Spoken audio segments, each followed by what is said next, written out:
starring Lee Marvin.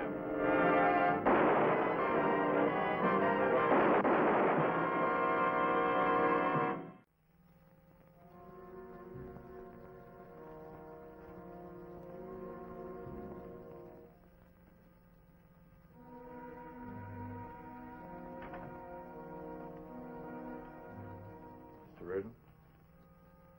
Mr. Reardon?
My name is Frank Ballinger, Detective Lieutenant M Squad, a special detail of the Chicago police. Ordinarily, an old man's suicide wouldn't come to my attention, but Van Heerden wasn't an ordinary man. He had been prominent in civic affairs and owned a considerable portion of downtown Chicago. Jerry Range from Homicide wanted the cooperation of M Squad that Reardon had died by his own hand. It was locked from the inside, Frank. They had to break it open to get to him. Well, what about the window? That was locked on the inside, too. Well, how long had Reardon been sick? Well, he had a history of minor strokes over the past 2 years. He was partially paralyzed. Was in a wheelchair, huh? So we wheeled it over by the fireplace, turned on the gas, and... That's the picture. We think he took a sedative first.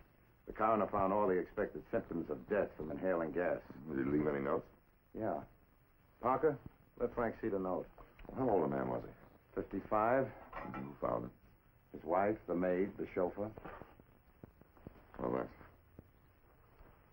Dearest Ruth, I can't go on living. Please forgive me. I love you. Arthur. Is it tight on that machine? We think so. I'll check it out down at the lab.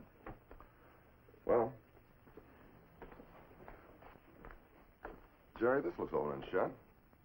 An old man, he's sick, locks the door from the inside, writes a suicide note, and turns on the gas. Why'd you call me? Reardon was a big shot. The state's attorney has bonded about a couple of other ingredients. Like what? The old man had $6 million. A new young wife. This is your first job as a chauffeur, Mr. Lawson? Yes. You say that you drove Mrs. Reardon to the theater. What time did you leave the house? 7:45. More like 8 o'clock. All right, 8 o'clock. While Mrs. Reardon was at the theater, what did you do? Came home. Did you talk to Mr. Reardon? Yeah, I knocked on the study door, and he said, come in. Asked him if he wanted anything, and he said no. So I went to my room and looked at television. Left here about 20 minutes to 11 to pick up Mrs. Reardon. Can you confirm this? When I finish work in this house, I go to my room and mind my business. Hey, go on. We came home, I put the car in the garage, and I heard Mrs. Reardon screaming. Did you hear her scream? She woke me up. I ran downstairs, and she was pounding on the study door. You could smell gas all over the first floor. Well, then what? And Pa ran in from the garage. You broke down the door? Mrs. Reardon said to. It was locked from the inside. And? Well, I turned off the gas and carried Mr. Reardon in here. Mrs. Reardon said to phone the doctor. But he was dead. He'd been dead for some time. Dr. Eldridge came over and said because of the suicide business, he'd have to call the police. No. Where's Mrs. Reardon now? She's in her room. Dr. Eldridge came again this morning. She's taking it pretty bad. Sure. Broken-hearted. You don't agree? Well, let's have it. What's on your mind? Nothing's on my mind at all. It's like Paul says. She's broken-hearted. He was kind, generous. He had courage. That's why I just can't believe that he did this. Did your husband ever mention suicide before? Just once. After his last illness. He hated being helpless. Felt like he was a burden to me. But he wasn't. I loved taking care of him. Did anything happen recently that might have disturbed him? A business? Possibly emotionally? Lieutenant, I've given a heavy sedation.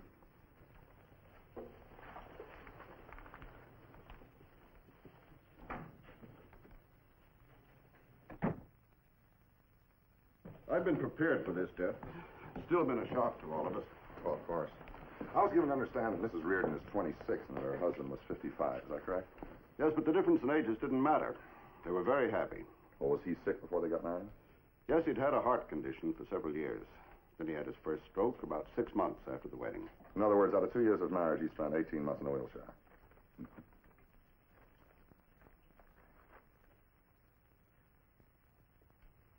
Mr. Reardon was partially paralyzed? Yes, that's why he needed a chauffeur. He thought a great deal of Paul.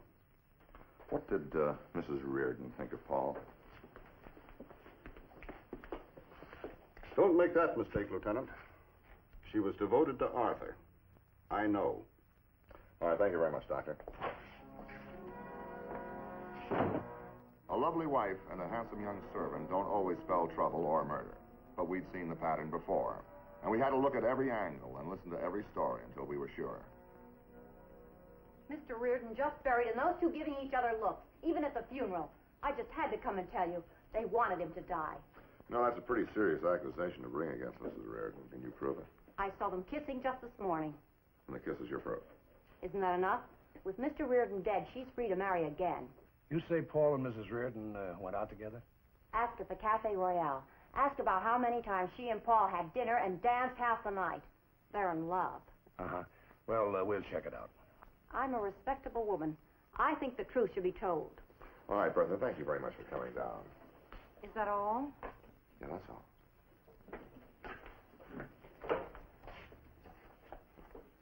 Aren't you going to do something about it? For instance? Question them. Make them tell the truth. The truth about what? Like I told you, they're in love. Make them admit it. Let her go, Frank. Look, sick old husband, healthy young wife, muscle-bore chauffeur. It's the same old story. So you knock off Mr. Reardon and inherit $6 million, huh? I don't know. Ah, it's a classic pattern. It's been done before. Well, I'm having them both watched. But supposing Paul or Mrs. Reardon turned the gas on their room, how come that the window and the door were locked from the inside? Huh? That's a good question. I had nothing to go on except the fact that Ruth and Paul went dancing together. When I dropped in at the Cafe Royale, the head waiter confirmed the maid's story. He'd known Ruth as a showgirl who was usually broke. I decided to get to know her better.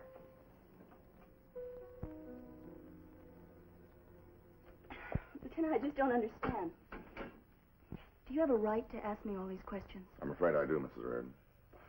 Look, before you got married, you were in show business, weren't you? I was a dancer. What of it? Well, I mean, did you work a lot? No, not very much. I made a living, though. How good a living? You think I married Arthur for his money, isn't that it? I didn't say that, Mrs. Reardon. You did. How many times did you go out with Paul Lawson? I didn't keep count. But each time it was at Arthur's suggestion. I liked to dance. He knew it. I spent an awful lot of time taking care of him, and he realized that once in a while I needed a change. Yeah, but how much of a change? Are you suggesting that Paul and I are in love with each Mrs. other? Reardon, part of my job is to ask questions. You're a very beautiful woman, and your husband is sick and There's much never older. been anything between Paul and me, and Yeah, there but will does be. Paul know that? We never discussed it. Who hired Paul in the first place? Arthur didn't drive. I put an ad in the paper for a chauffeur. Paul applied. After Arthur interviewed him, Arthur hired him. Well, how many other applicants did Arthur interview? 2 or 3, I don't remember. Were any of the other applicants young? Just what's behind all these We questions? just want to make sure that your husband's death was a suicide. Are you accusing... I'm merely looking for information. My husband took his own life. He was tired of the pain. Then there were no disagreements over Paul. What do you mean by You that? know what I mean. None. It may not look right, my going out with Paul, but that's the way it was.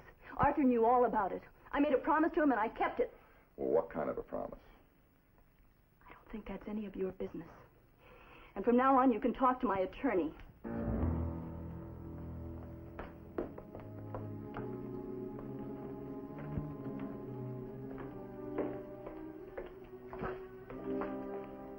Get anything out of her?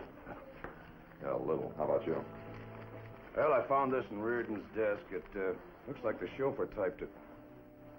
Mr. Reardon's car needs a front-end alignment job. Please advise when would be okay.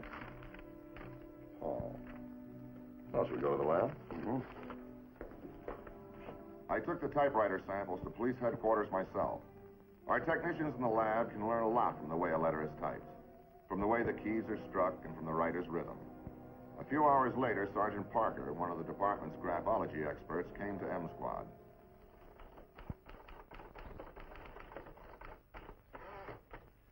Stuff we know Reardon typed. The letters he hit with his right hand are much lighter than those he hit with his left hand. His typing is very characteristic because of the partial paralysis in his right arm. Well, what about fingerprints? Reardon's weren't on the suicide note. They should have been. Well, what'd you get when you compared the note with the one that Paul wrote about the car?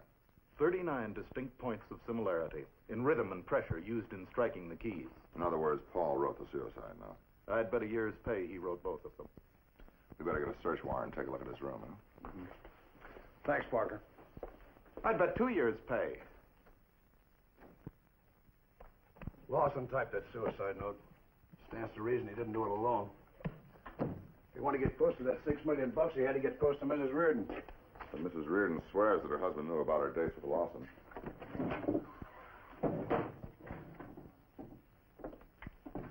You find anything? Oh, I don't know. An oil can with some string around it. Very incriminating.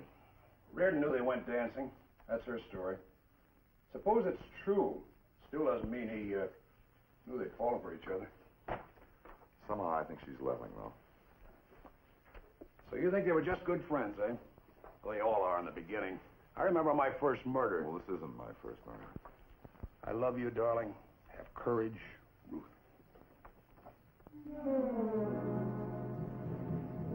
Okay, so she's a liar. Have courage to kill a sick old man. You know, Frank, they're both in this thing up to their necks.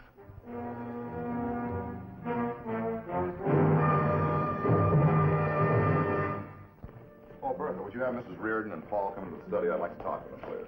Mrs. Reardon's gone out. Oh? Did she say where she was going? No, sir. What about Paul? Well, he's out, too. They go out together? I don't know. Well, how long ago did they leave? Oh, 10 minutes ago, maybe 15. I'll put out an APB on him, Frank. Yeah, you better, because I want to talk to Mrs. Reardon. Right. Who closed these doors? I did. They're supposed to be closed when the room's not in use. What's the matter, Bertha? Something bothering you? So afraid. All alone here. A death in the house. There's a policeman outside. I can have him brought in. No. It won't be necessary. I'll be all right. You know, Bertha, you said something before about seeing Mrs. Reardon and Paul kiss. Well, how'd all that happen? Well, they acted like they were going to kiss. Did you see him kiss her? It looked that way. She moved very close to him. Well, they actually didn't kiss. You're in love with Paul. You'd like to hurt him, wouldn't you? No. But he can see no one else. He can't think straight because of her.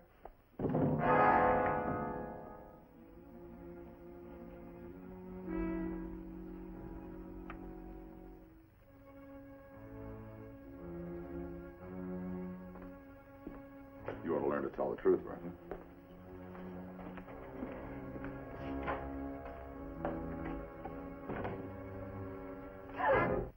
So you went to the police. You know your trouble, Bertha? You're stupid.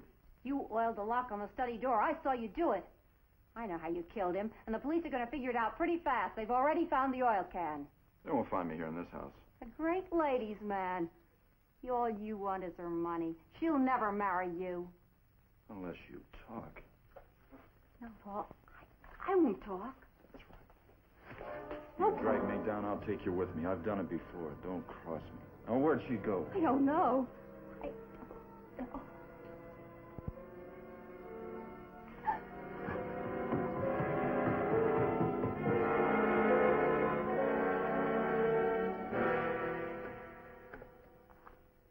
Hi, Charlie Ballinger. Look, would you give me the phone number of a Dr. Robert Eldridge? Yeah, call him at home and I'll hold on. Now, what's that for? Oh, it's just a hunch.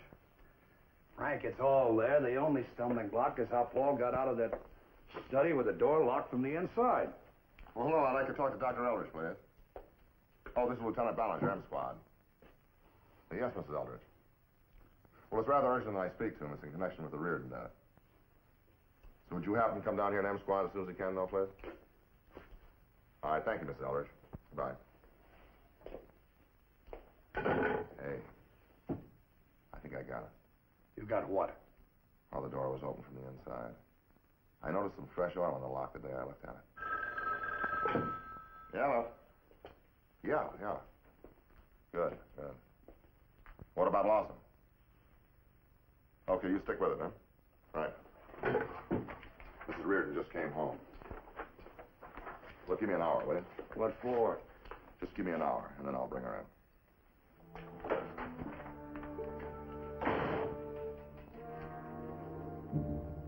Everything had fallen into place except conclusive proof that Ruth Reardon and her chauffeur were that way about each other.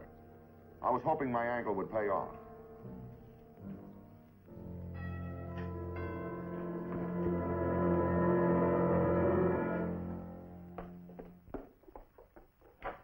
Oh, Lieutenant Ballinger. Mrs. Reardon, I'd like to talk to you about that. Yes, Lieutenant. Mrs. Reardon, your husband didn't type that suicide note. The slight paralysis in his right arm gave him a very definite style of typing. Well, if Arthur didn't type it, who did? Paul Lawson. Paul. Until a few things are cleared up, this is the way the police look at it. Your husband was 55, you're 26, a dancer, mostly unemployed. Mr. Reardon noticed you. You noticed him because he had $6 million. Isn't true. Tell me one thing. Didn't the difference in age bother you? Yes, it did. But you married him anyway. Why? Because he was kind. And he had a lot to offer. This house, a car, everything you ever wanted. And what he had to offer was enough until he got a stroke. Then Paul Lawson moves into the picture, and you fell in love with him. Paul never meant anything to me. You're in love with him, and you encouraged him. Oh, that's ridiculous. Mrs. Reardon, you lied to me once today. This time I'd like the truth. I never encouraged him. Then how did he get this? I don't know. You don't know. You gave it to him. I didn't. I love you, darling. Have courage, Ruth. Have courage for what? To destroy your husband? I gave that picture to Arthur. Paul must have taken it from him. You mean the message was for your husband? Yes. You said something before about a bargain, some promise you'd made? Yes. Mrs. Reardon, I want to believe you, I really do. But I know how Paul Lawson killed your husband. Paul killed Arthur? Come on, I'll show you.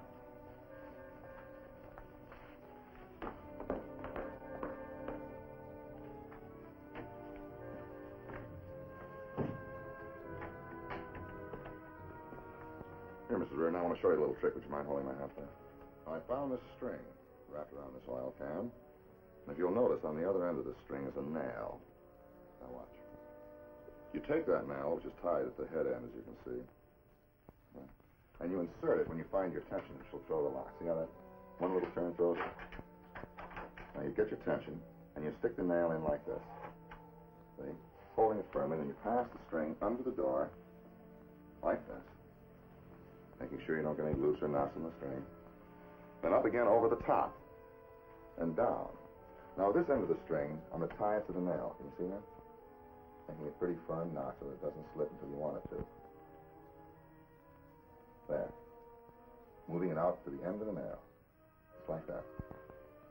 Now, as you can see, the whole string holds itself, and this is where it is on the outside. Now, all you do is to close the door, screw right on it and close it. And then when I pull the string, pull the top part, it's going to actuate this nail, which will turn the key and throw the lock. Now watch. Then you retrieve your nail and string under the door by pulling on it, and yet your door is locked. You sure you've never seen that trick done before, Mrs. Reardon? No. I haven't. I told you, Paul meant nothing to me. I don't know, maybe Arthur reprimanded him or something, but, well, I had no reason to want my husband dead. None. All right, Mrs. Reardon, let's go.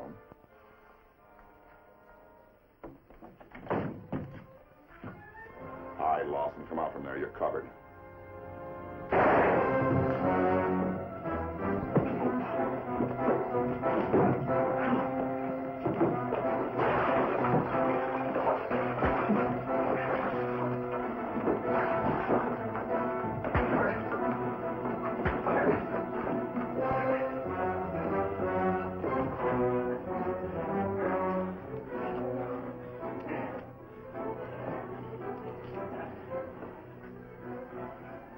Lawson, on your feet.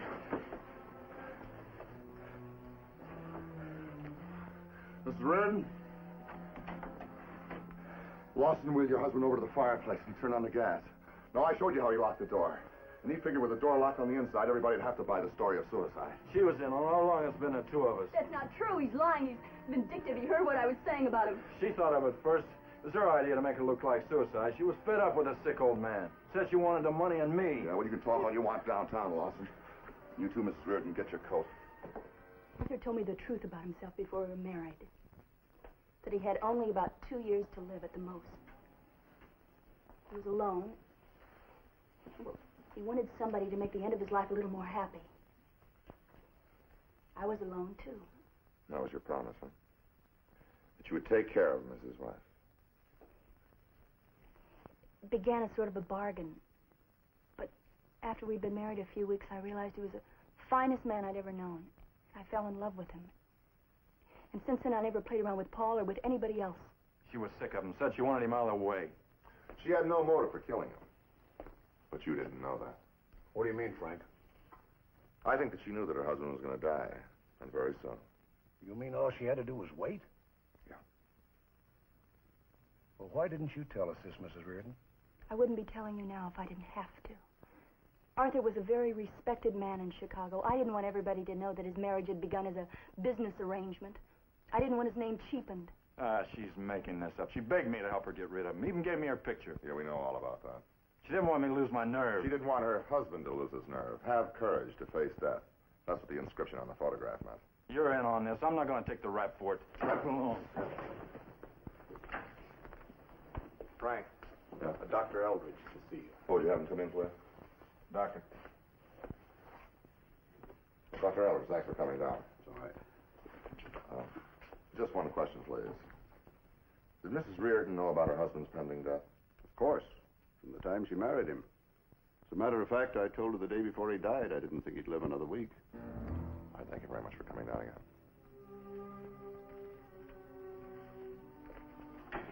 Why should she kill her husband when he knew he was close to death? I'm sorry, Mrs. Reardon. I'll drive you home if you like.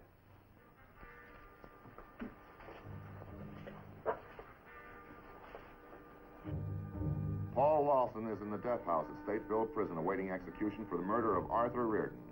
Mrs. Reardon is alone again. She might have been there with Lawson if the doctor hadn't proved my angle and if the police hadn't been able to separate the lies from the truth. But that's a policeman's job, and that's how we work in my town.